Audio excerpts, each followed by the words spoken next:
चुनाव से पहले सभी जातियां अपने अपने स्तर से तैयारी शुरू कर दी है। झारखंड और देश में सबसे ज्यादा संख्या वाली ओबीसी जाति के लोगों ने भी अपनी एकजुट का परिचय दिखाते हुए रविवार को अरगोड़ा में एक सम्मेलन किया। पिछड़ा वर्ग एकता एवं अधिकार मंच के अध्यक्ष ब्रह्मदेव प्रसाद ने कहा कि आने वाले समय में ओबीसी के अधिकार और हक को दिलाने में यह संगठन अहम योगदान निभाएगा। उन्होंने कहा कि संगठन की ओर से यह मांग की जा रही है कि देश में जाति जनगणना कराकर ओबीसी की संख्या के आधार पर उन्हें राजनीतिक, शैक्षणिक एवं सामाजिक हिस्सेदारी दी जाए।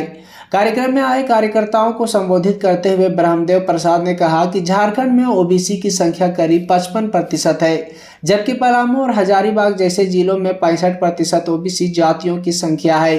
उन्होंने कहा कि आने वाले दिनों में संगठन की ओर से ये प्रयास किया जाएगा कि सभी राजनीतिक पार्टियों के सहयोग से ओबीसी का कल्याण हो सके।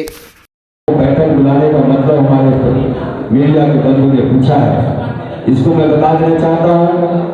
ओबीसी का मतलब अदर बैकवर्ड कास्ट नहीं मैं समझता हूँ, इसको समझता हूँ over bridge community. Over bridge community जो है एक बड़ा समुदाय है पूरे देश में, और हम लोग इस कम्युनिटी के माध्यम से कोई पार्टियां हमें जातियों में बांट करके और इसको सत्ता पर काबिज रहना चाहती है।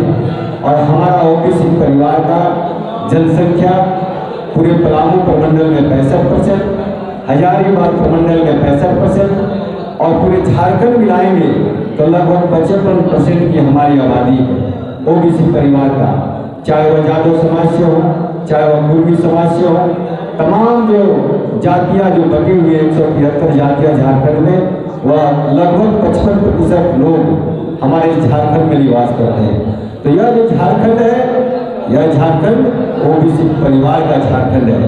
आप यहाँ से निकलेंगे तो आप देखेंगे कि बगल में दुकान मिलेगा या होटल है, बगल में होटल है, बगल में किराना दुकान है।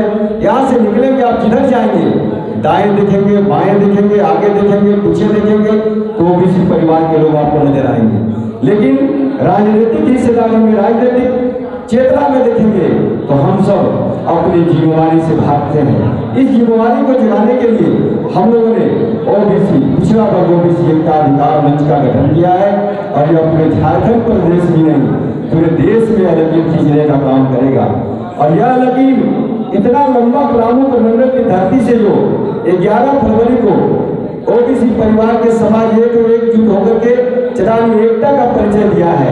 यह चटानी एकता के माध्यम से पूरे प्रदेश में नहीं देश के लोगों को भी मिलवा दिया है।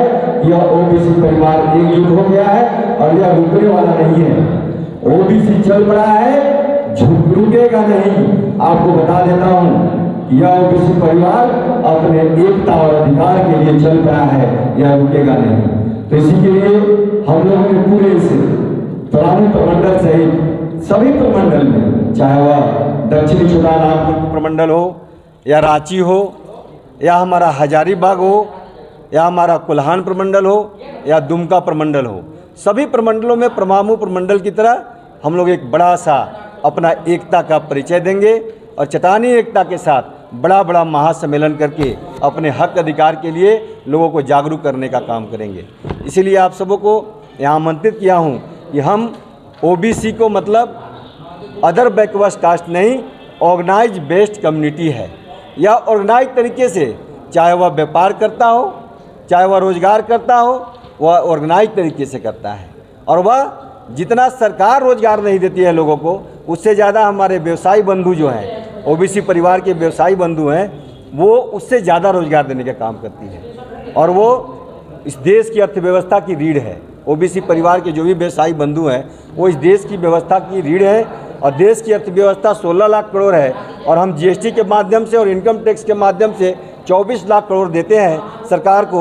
और उसके माध्यम से चाहे वह शिक्षा का क्षेत्र में विकास हो, चाहे वह रक्षा के क्षेत्र में बजट हो, चाहे वह विकास के क्षेत्र में बजट हो, चाहे वह अपना सामाजिक कल्याण के क्षेत्र में बजट हो, चाहे स्वास्थ्य के क्षेत्र में बजट हो, चाहे बिजली के क्षेत्र में बजट हो, वह बजट हमारे ओबीसी परिवार द्वारा दिए गए जीएसटी और इनकम टैक्स के माध्यम से चलता है।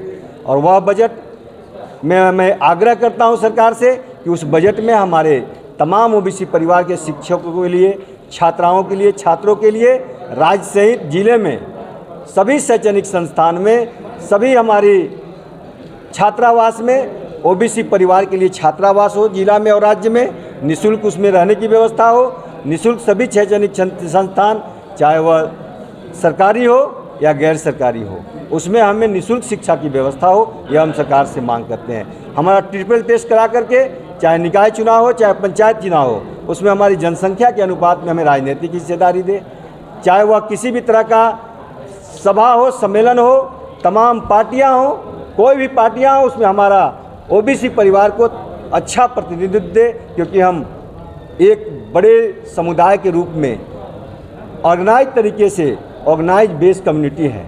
और इस कम्युनिटी का मतलब है कि हम चाहे वो खेती करते हो तो ऑर्गेनाइज तरीके से करते हैं, पशुपालन करते हैं तो ऑर्गेनाइज तरीके से करते हैं, हम लोहा का सामान बनाते हैं ऑर्गेनाइज तरीके से करते हैं, हम सुई बनाते हैं ऑर्गेनाइज तरीके से बनाते हैं, जहाज बनाते हैं ऑर्गेनाइज तरीके से बनाते हैं। तो यह इसको बोलेंगे हम लोग ऑर्गेनाइज बेस्ड कम्युनिटी, और यह ऑर्गेनाइज तरीके से पूरे देश को चलाने का काम करती है।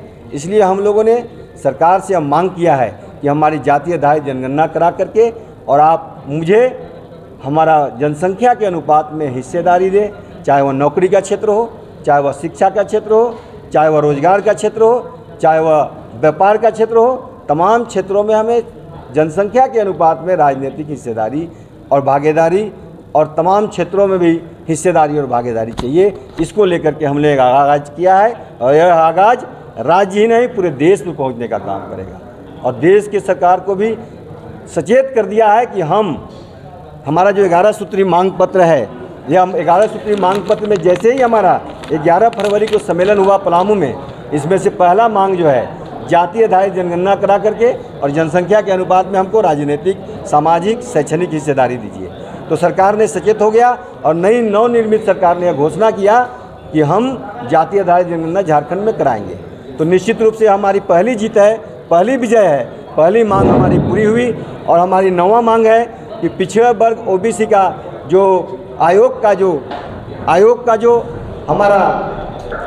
जो हमारा अध्यक्ष हैं उसकी नियुक्ति आप करें। और सरकार ने, हेमंत बाबू की सरकार ने उसको अध्यक्ष की नियुक्ति किया, उसका भी मैं स्वागत करता हूं। और जातीय आधारित जनगणना कराने का जो फैसला लिया उसका भी मैं स्वागत करता हूं। लेकिन मैं यहाँ से चुप बैठने वाला नहीं हूँ। यह कारवां और यह आंदोलन और यह मंच जो है पूरे झारखंड में ओबीसी परिवार को जगा करके और आँख खोलने का काम करेगा। और इसको हक अधिकार जब तक नहीं मिल जाता है 11 सूत्री मांग पत्र के माध्यम से, तब तक केवल जातीय आधारित जनगणना से काम चलने वाला नहीं है। यह निश्चित रूप से आपको मैं बता देना चाहता हूं कि केंद्र की सरकार हो या राज्य की सरकार, वो अपनी चुनावी घोषणा पत्र में यह शामिल करे कि आपका जो 11 सूत्री मांग है यह हम उसमें शामिल करेंगे और जो हमारे अधिकार में है उसको लागू करेंगे।